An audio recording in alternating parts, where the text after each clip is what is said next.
Dakila at makapangyarihang Diyos na puno ng habag-atawa, minsan pa kami ay nagpapakumbaba sa iyong harapan. Taglay ang puso na mayroon pagsisisi. Maraming salamat, Panginoon, na kami ay pinatawad mo sa aming mga kasalanan, na malaya kaming nakakalapit sa iyo at tanggapin ang iyong mga salita, Panginoon. Naniniwala kami, Panginoon, na kami ay nilinis mo na wala ng hadlang upang tanggapin namin ang iyong mga salita. Dalangin namin, Banal na Espiritu, iniimbitahan ka namin. Pangunahan mo kami sa araw na ito. Tignan mo po ang aming mga puso't isipan, Panginoon. Itama mo, Panginoon, ang anuman ng kamalian na nananaig sa aming mga buhay. Dalangin namin, Panginoon, na ikaw ang siyang maghari sa lugar na ito. Ang kaliwanagan mo, Panginoon. Hawakan mo ang aking buhay, ang aking mga salita, ang aking damdamin. Hindi ang emosyon ko ang lalabas, kundi tanging sa iyo lamang, Panginoon, ang lalabas. Na ito ay magbibigay ng kalakasan, hindi pang-uusig, kundi kagalingan, hindi mga bagay na nakakasakit. Dalangin namin, Panginoon, ang iyong kalooban na maganap sa araw na ito. Na kami naniniwala, Panginoon, na kami lalabas sa gusaling ito, bigpit ang tagumpay, kagalingan, at kagalakan na nagmumula sa iyo. Muli, sa iyo lamang ang pinakamataas na papurit pagsamba sa pangalan ni Jesus. Ang lahat po ay magsabi ng Amen. Hallelujah! Woo. So, itong buwan na to ay para po dun sa mga hindi nakakalam, ay sineselebrate yung Pastor's Appreciation. Okay? Na kung saan, itong buwan na ito, this give us a special opportunity para i-express natin yung ating pasasalamat sa ating mga lingkod.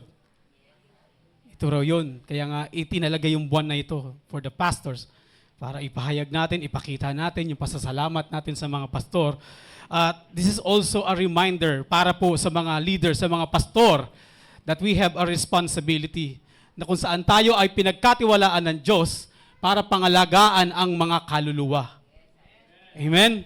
Kaya nga ngayong umaga, ang pag-uusapan natin ay we are going to reflect on what is spiritual leader means. Ano ba ang kahulugan? Ano bang dahilan? Bakit nagtalaga ang Diyos ng mga leader? Na kung saan kailangan natin ma-recognize o makita bilang bahagi ng simbahang ito yung kahalagaan ng pagsuporta for those leader na itinalaga ng Diyos sa simbahang ito. Amen? Kaya nga bilang mga followers ni Jesus Christ at bilang bahagi ng simbahang ito ay paano ba tayo magiging encouragement sa mga pastor? Amen? Paano ba tayo magiging encouragement sa ating mga spiritual leader sa paraan na ito ay nagbibigay ng kagalakan sa kanilang paglilingkod? Okay? Ano ba yung maibabahagi natin? Hindi yung mga bagay na alam natin na nagdadagdag tayo ng kabigatan sa damdamin at gawain ng mga pastor. Kaya nga sa pamamagitan ng salita ng Diyos ay papaalalahanan tayo na kailangan natin parangalan ang mga leaders. Hindi lang ito isang act of gratitude, kundi it is also an expression of our obedience to God. Ang pagkilala natin at paggalang sa mga leader ay expression natin sa Diyos ng ating pagtitiwala at pag-ibig sa Diyos. Sapagkat ang mga leader ng simbahan ay itinalaga ng Diyos yan. They were appointed to watch over our soul. Ayan yung tungkulin. Kaya ngayong umaga, nais ko kayong humunin sa ating mensahe. Ang title ng ating mensahe is Honoring Those Who Watch Over Your Souls. And our key text in Hebrew chapter 13, verse 17, if we have an NLT, basahin natin, obey your spiritual leaders and do what they say. Their work is to watch over your soul and they are accountable to God. Give them reason to do this with joy and not with sorrow. That would certainly not be for your benefit. Yung Hebrew chapter 13, this is actually the final chapter of the book of Hebrew. At sinasama rin ito kung paano raw yung mga mananampalataya mamuhay in light pagdating sa guidance ng mga leader. So, iyon yung sinasabi rito. Na kung saan we are under the guidance of spiritual leader. Nasa ilalim po tayo ng pangangalaga. Kaya ngayong chapter nito ay binibigyan din dito yung authority and responsibility that spiritual leaders are appointed by God. Hindi po sila mga ordinaryong tao. Hindi sila dapat binabaliwala. Sapagkat sila ay itinalaga ng Diyos para mangaral ng salita ng Diyos. At saka syempre, the leaders were appointed by God to provide practical instruction. Na kung saan yung practical instruction is, ito yung maggagabay sa mga mananampalataya para sila ay mamuhay na may katapatan sa Diyos. For example, mababasa natin dyan sa whole chapter, the summary of Hebrews chapter 13, unang-una in verse 1, sabi dyan, love one another, na kung saan kailangan natin i-maintain yung pag-ibig. Genuine love. Yung totoong pag-ibig. Hindi yung pakinabang lang. Yan ang sinasabi dyan. Verse 2, sabi dyan, practice hospitality. Dapat lagi tayong mabait, hindi lang sa mga kakilala natin, kundi sa lahat. Pangalawa, honor marriage. Verse 4, na kung saan, in-instruct tayo na panatiliin natin yung kabanalan ng mag-asawa, that we should avoid immorality and adultery. At saka syempre, isa pa dyan, verse 8 and 9, na kailangan daw natin maging totoo, manatili sa katotohanan ng salita ng Diyos, na ang buhay natin should be anchored in the Word of God. Nakakonekta tayo sa salita ng Diyos para hindi raw tayo matangay ng mga maling aral. Kaya nga ngayong umaga, I have 3 points. Number 1, kukunin natin, hihimayin natin yung text natin, yung key text natin, yung chapter 17. So number 1, obey your spiritual leaders and do what they say. It is about the practical instruction. Pag sinabi nating practical instruction sa konteksto ng Hebrews chapter 13, hindi lang ito isang suggestion or isang mungkahe or isang ideya. Yung mga itinuturo rito ay baka gusto nyong i-apply sa buhay ninyo. Hindi yung ganun. Okay? Ang practical, ang ibig sabihin nito, yung mga instruction na ito, yung mga katuruan sa loob ng simbahang ito, ay dapat bahagi ng ating buhay. That is practical. Bahagi na ito ng buhay natin. They are meant to be lived out in our daily life. Araw-araw, yung action natin, yung habits natin, maging yung pag-uugali natin should be shaped by this instruction. Kaya nga pag may sinasabi, maraming tao nagsasabi sa'yo, yung ugali mo hindi maganda, totoo yan. Okay? So, yung mga instruction na to are God-given directives. Hindi po sa aming galing. It came from God. Taga-deliver lang po kami. Mensahero lang po kami. Na kung saan itong mga instruction na to, this practical instruction, they are useful, effective, at kailangan natin itong ipamuhay sa ating araw-araw na sitwasyon. For example, in Hebrews chapter 13, verse 5 and 6, mababasa natin, here is the practical instruction. Sabi ng salita ng Diyos, iwasan nyo ang pagiging sakim sa salapi. Hindi po sa amin nagagaling yan, kundi that is a directive from God na iwasan natin ang maging sakim sa salapi. Masiyahan na kayo sa mga bagay na taglay ninyo sapagkat sinabi ng Diyos, kailanman ay hindi kita iiwan at kailanman ay hindi kita pababayaan. That is the instruction of God. So paano raw ito magiging useful at magiging epektibo sa buhay natin? Verse 6, na kung saan masasabi nating may pagtitiwala tayo na ang Panginoon ang aking katulong, hindi ako matatakot. Ganun daw yung maitutulong nun sa atin. Ganun daw magiging epektibo yun sa atin na hindi tayo magiging sakim sa salapi, na hindi tayo magpapa-scam, kasi we have this contentment and we have this trust in God. Pinoproteksyonan tayo neto. Okay? That is how this instruction is useful and effective. Ngayon, sabi nga natin, yung instruction na to is not just an advice, but it also exposes our heart. Pag sinabi bang, huwag kayong matakot, sabi ng pastor kanina, huwag kayong matakot sa pagbibigay. Totoo bang hindi kayo natatakot sa pagbibigay? Totoo ba? Kasi yun yung makikita nyo. Kaya nga may mga tao na nandaraya, nang loloko kasi natatakot silang mawalan ng pera. So it exposes the heart issue. Pag sinabi mo, magtiwala ka sa Diyos. Kung anong meron ka, magtiwala ka. Bigay ng Diyos yan. That there should be contentment and trust in God. Na dapat tayong umasa sa probisyon ng Panginoon. Kaya nga scriptures such as Proverbs chapter 11, patuloy tayong pinapaalalahanan na kung saan sinabi in Proverbs 11 verse 28, sabi diyan, mabibigo ang taong nagtitiwala sa kayamanan. That is the practical instruction. Ipinapaalala sa atin na ang pananampalataya ay hindi lamang ito sinasabi, kundi ang pananampalataya ay nagsasalita mismo sa atin. Are we really trusting God? So it should change our conduct, our attitude, na dapat tayo mamuhay in such a way na mahahayag yung pananampalataya at pagtitiwala natin sa Diyos pagdating sa kanyang provision. Amen? Palakpakan natin ating Panginoon. Hallelujah. Number 2, bilisan natin kasi baka mamaya ilibre niyo yung mga pastor eh. Wag niyo kaming susurprisein ha, kung ibibigay niyo, ibigay niyo na. Di ba? Wag niyo na kaming surprise. Abot niyo na kaagad. Joke lang yun ha. Baka kalahin ng mga nanonood sa atin, no? Nangihingi kami rito, no?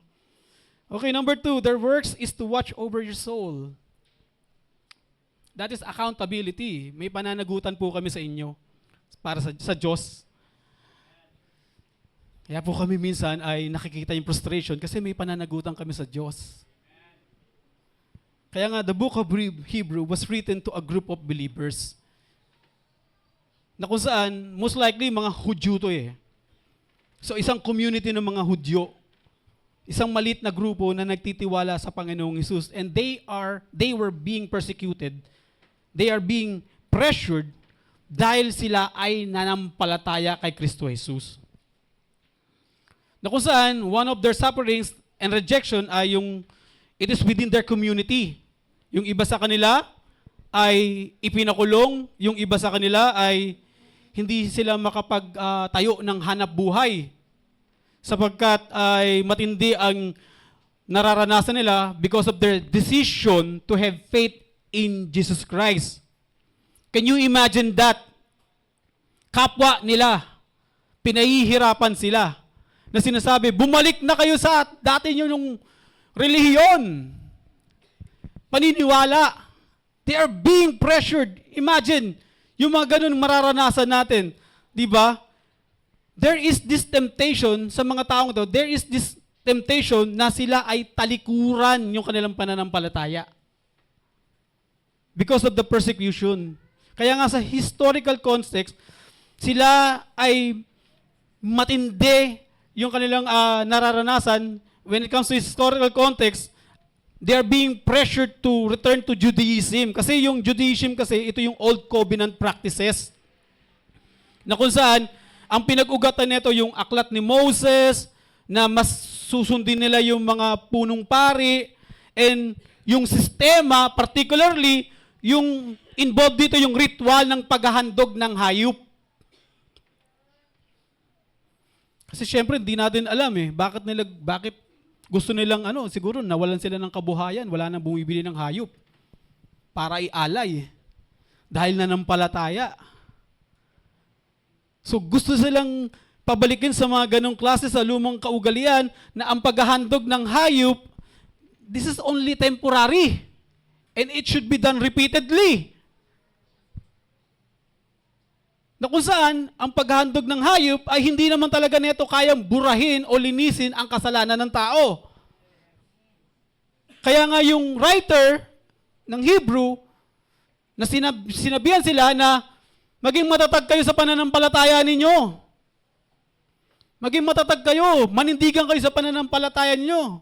Na ito ay isang panawagan na huwag nilang talikuran ang kanilang pananampalataya kay Kristo Jesus.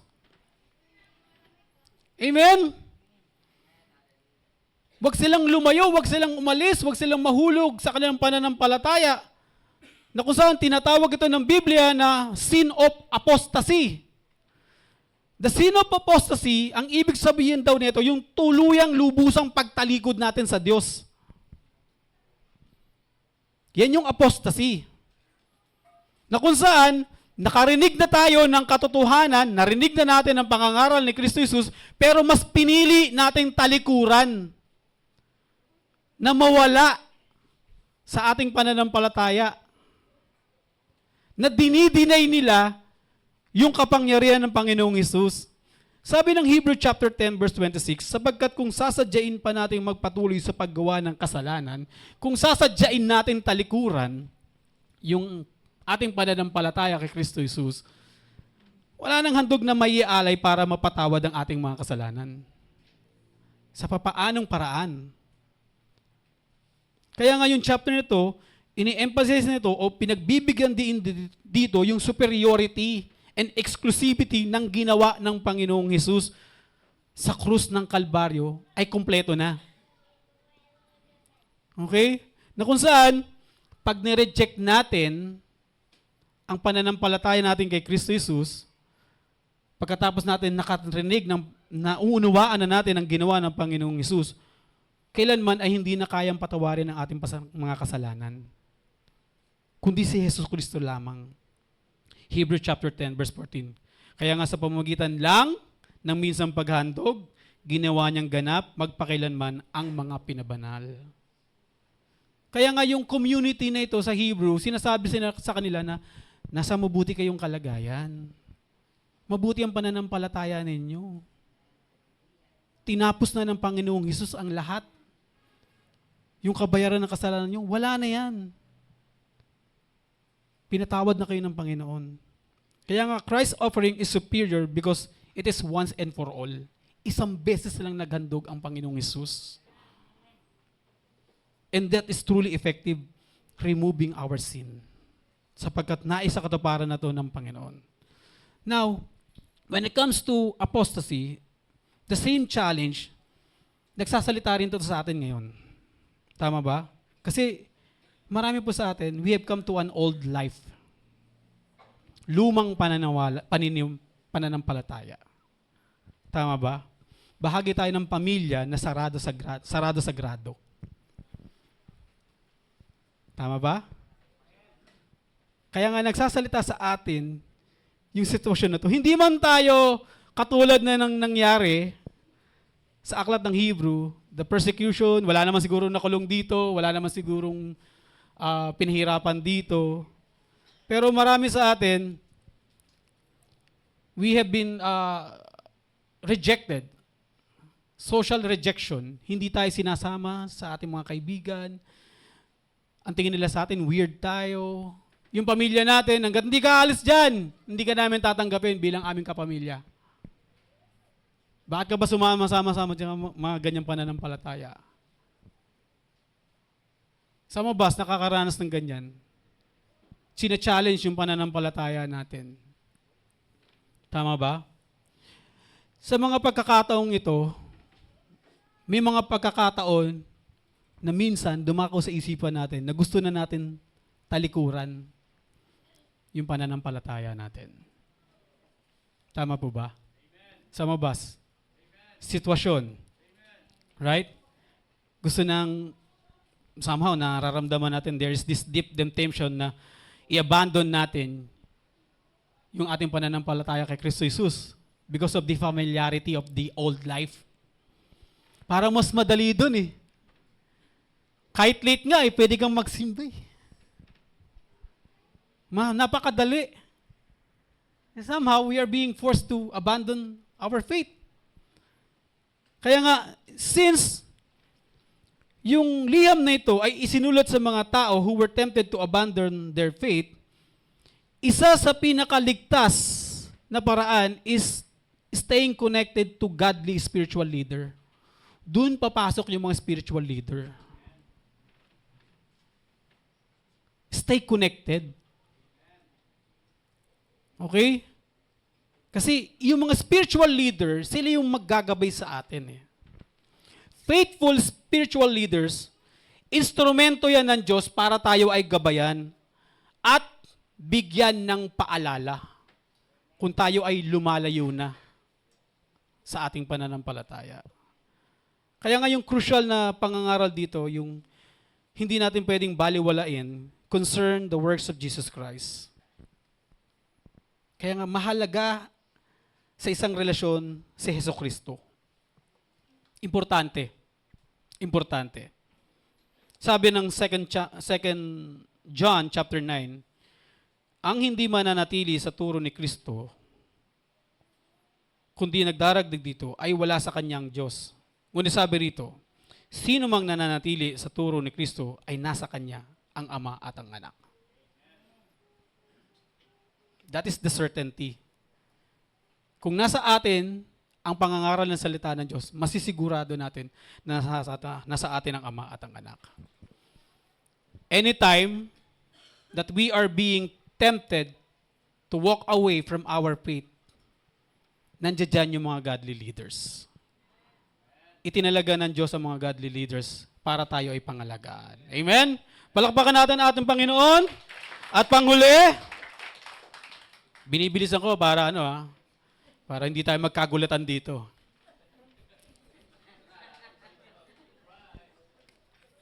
Di ba? Number three,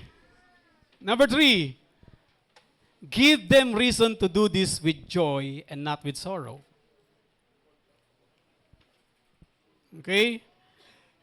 Si Apostol Pablo po, patuloy niyang tinuturo yung kahalagahan ng kaayusan sa loob ng simbahan. Alam niyo po, yun yung pinaka-main teaching ni Apostol Pablo, yung kaayusan sa loob ng simbahan, na kung saan pinapaalalahanan niya ang mga mananampalataya na dinisenyo ng Diyos na maglagay ng mga leaders. Godly leaders.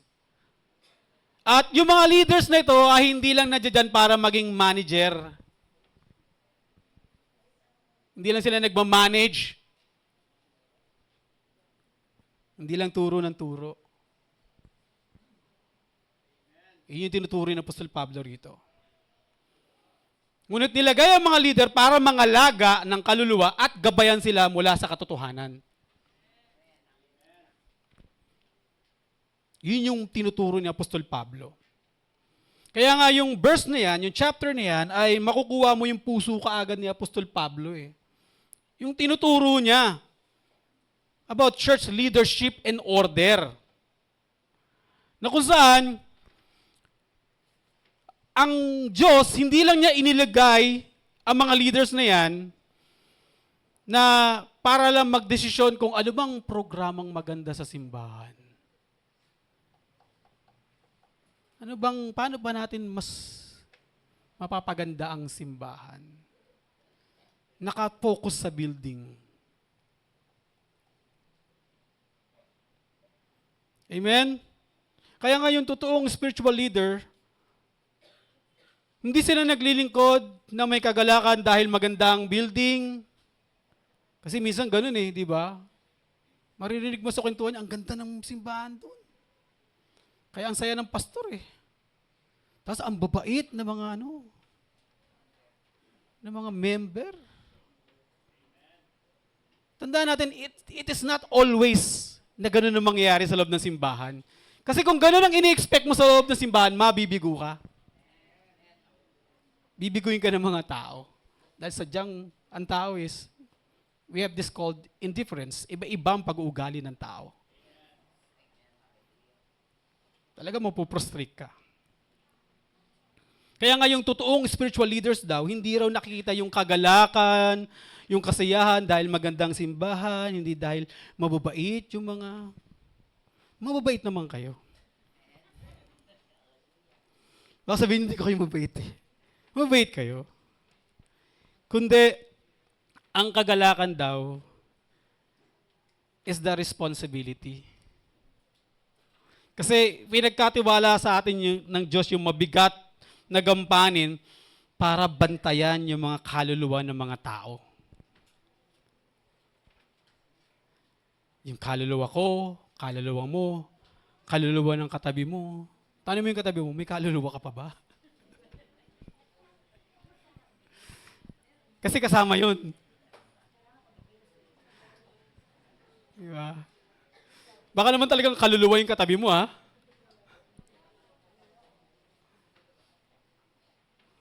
Okay? Ang kagalakan kasi raw ng isang leader ay hindi yung approval ng mga tao. Hindi marami pumapalakpak. Kasi pag walang pumalakpak, may inis ka. Kasi pag walang nag-amen, may inis ka. Tama? Kasi yun ang sinasabi ni Apostol Pablo eh. Kundi ang kagalakan daw is because they are being compelled for the glory of God. Para sa iyo to, Panginoon. Kaya yung mga sarili raw emosyon ng mga pastor, mga leader, ay dapat daw isang tabi. Huwag daw dalhin sa harapan ng mga tao. Kasi yun ang sinasabi ni Apostol Pablo, pag hindi nagpalakpakan, hindi sumusunod ng mga tao, maiinis ka. Kaya nga yung calling is not rooted in convenience. Okay? Hindi siya rooted in convenience na maging maayos ang lahat. Hindi. Calling nga eh. Panawagan nga ng Diyos eh. Okay? Kundi, this is for the glory of God. Na kung saan, gumagawa tayo, kumikilos tayo, naglilingkod tayo sa Panginoon sapagkat pinagkatiwala sa atin ng Diyos yung mga kaluluwa. Amen? Pinagkatiwala sa atin ang bawat kaluluwa na nandirito. Kaya nga, what sustain sa mga spiritual leader is not comfort. Maging komportable ang lahat. But the conviction. It is the conviction na meron kaming pananagutan sa Diyos pagdating sa inyong mga kaluluwa. Kaya hindi kami magpapalamya-lamya. Kasi we have this conviction eh. Nahaharap kami sa Diyos eh. Patungkol sa mga kaluluwa na ipinagkatiwala sa atin ng Diyos. Even when we are underappreciated. Kung walang pumapansin sa'yo. Kundi, lahat ng gagawin natin is for His glory. For His glory. At para sa ikabubuti ng mga tao. Kaya nga, the joy does not comes in ease. Hindi doon. But from faithfulness. Yung kagalakan, it's from faithfulness. The Bible says, for they are keeping watch over your soul. Binabantayan namin kasi pinagkatiwala sa amin ng Diyos yung mga bawat kaluluwa na nandirito. The word watch suggests yung sleepless vigilance. Yung talagang nakabantay. Hindi tutulog-tulog.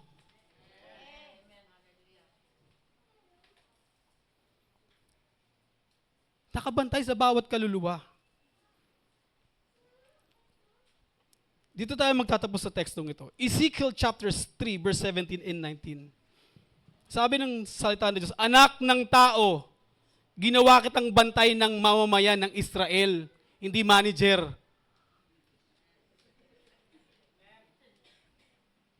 Bantay. Kaya, ang anumang marinig mo sa akin ay sabihin mo sa kanila.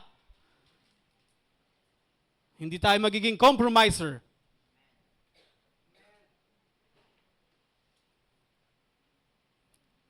Verse 18, kapag sinabi kong mamamatay ang taong masama, not physically,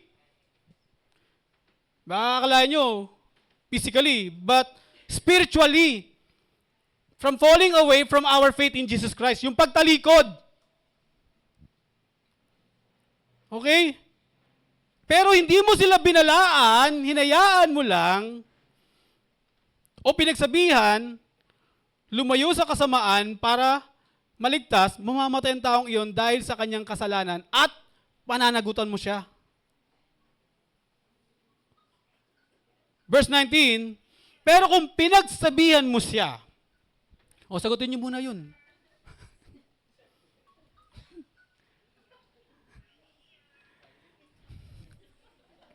Parang ano pa yan Lagi,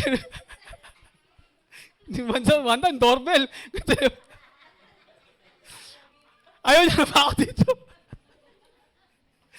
O kung may tatawag pa, sige, sagutin niyo muna. Maghintay kami. Anyway, sana tayo? Verse 19. Pero kung pinagsabihan mo siya at hindi siya lumayo sa kasamaan, mamamatay siya sa kanyang kasalanan, pero wala kang pananagutan sa kanya. Alam niyo po, ang spiritual leaders, sabi ko nga, we are not called managers. We are watchmen. Kasi yung mga kaluluwa, sa paligid natin, pinapahalaga ng Diyos yan. Huwag niyong paalisin. Huwag niyong itaboy. Hindi tinataboy ang kaluluwa sa kanilang katigasan ng ulo. Ayoko naman, labas lang. Balik ka pa. Right? Kasi alam niyo po, as a spiritual leaders, we are not responsible sa kanilang mga life choices. Sila yan Kahit na yung pagpili nila ay nakaka-prostrate sa atin, wala tayong kinalaman sa pagpili nila. Choice nila yan Pero responsable tayo na magsalita sa kanila at magbigay ng babala sa kanila. Hindi ng galit, hindi ng judgment, but with grace and truth. Tandaan po natin, hindi natin alam ang sitwasyon ng mga tao. Hindi natin alam kung anong nararamdaman nila pag nasa labas na sila ng simbahan. They were also suffering. Pagdating ba naman sa simbahan, hindi pa rin nila mararamdaman yung pag-ibig. People are already suffering. Kaya sila nandito. Amen? Kaya nga ang Diyos hindi ginajudge ang mga tao base sa response o pagtugon ng mga tao. Pag marami pumapalakpak, magaling kang pastor. Hindi ganun tumitingin ng Diyos. But by our obedience. It's our obedience. Kasi alam niyo po, kahit ano sabihin natin, some people will reject kung ano yung sinasabi natin. Some people will resist kung ano yung mga payo natin. Pero wala na tayong kinalaman doon. Our job is faithful obedience. Amen? Kaya nga sa kaharian ng Diyos, ang success is not measured by how many times yung mga tao pumalakpak, sumunod, kundi ang kagalakan, ang katagumpayan sa loob ng simbahan ng mga leaders ay kung paano tayo sumunod with the conviction, with the gladness in our hearts. Yung pagsunod natin, this is born out of love. Na yung puso natin ay nagiging masaya sa paglilingkod. Sapagkat ito ay isang pribilehiyo lamang na maglingkod para sa Panginoon. Amen? Siguro sabi ninyo, Pastor, salamat, nakaligtas kami. Mga pastor naman pinag-aaralan mo. Hindi po. It is communal. Kailangan po natin magkaisa. Yung mga pangangaral po ng mga pastor dito ay kailangan maging bahagi ng ating buhay. Sapagkat kami ay mananagot sa inyong mga kaluluwa sa Diyos. At bilang mga lingkod, kami ay maglilingkod sa inyo na kami susunod sa Diyos, hindi dahil sa inyong mga palakpak, hindi dahil sa inyong mga sunod. Listen to this. Start tayo mag-play. Ang tao po, hindi po kayo ang aming kalakasan. Kasi kung kayo po ang aming kalakasan, come on, let's start playing. Tayo po tayong lahat. Listen to this, Hindi po kayo ang aming kalakasan. Pero don't get me wrong, Hindi po namin kayo binabaliwala. But you inspires us. Kayo po yung nagbibigay ng inspirasyon para sa amin ay lumakad, sumunod. But the powers comes from our obedience through the power of the Holy Spirit. Hindi po tao. Wala po kami yung naibibigay na kapangyarihan. But inspiration. You inspires us na kami maglingkod faithfully sa kabila ng mga personal naming issue. Hindi namin, binabaliwala namin yung mga personal naming issue para po sa inyo because you inspires us. You inspires us. But our power comes from God through our obedience. It is through our obedience, not with people.